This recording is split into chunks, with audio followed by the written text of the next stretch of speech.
Hello everyone, and welcome back to the Encarta series for Ara History Untold. In this series, we'll explore each nation and its chosen leader to provide gameplay tips and tricks for pursuing the best path to victory. If this is your first time with us, be sure to subscribe and ring the notification bell for more Encarta episodes, dev diaries, gameplay tips, and other post-launch offerings. And of course, let us know which leaders or nations you'd like to see in future episodes. Today's nation is Japan. Let's jump in.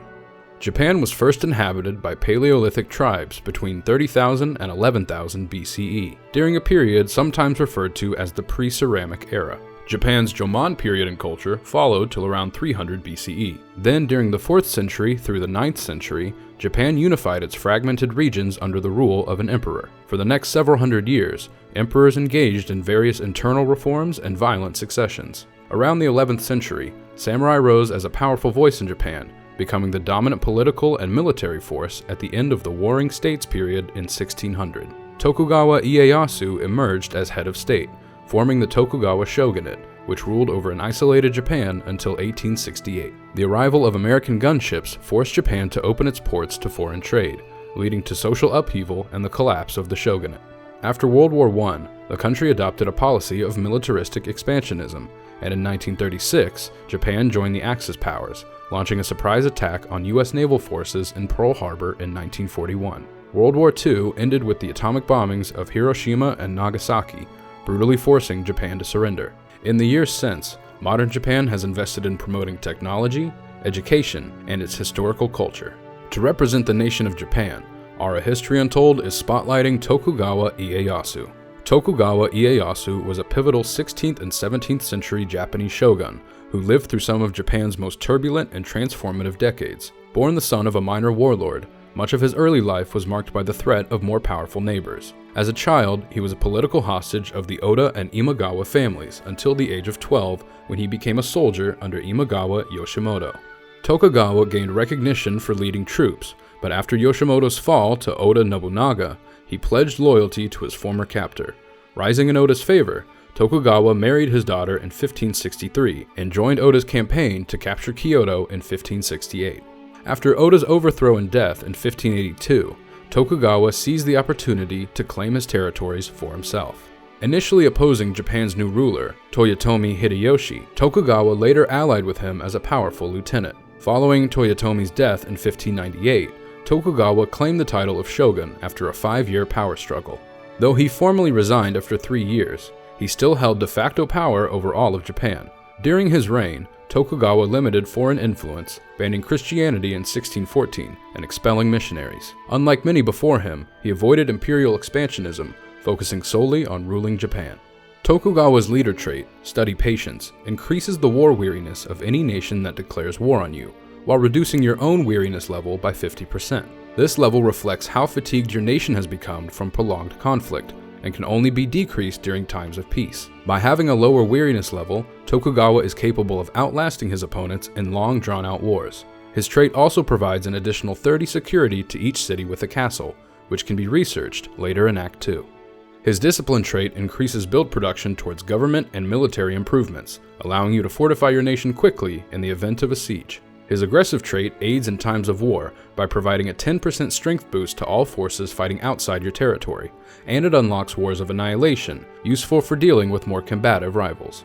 His Sage trait increases knowledge in all cities, allowing you to research new technologies faster than your opponents. And finally, the Patient trait will raise your war declaration cost by 50%, encouraging a focus on defensive gameplay and strategic attacks rather than aggressive expansion.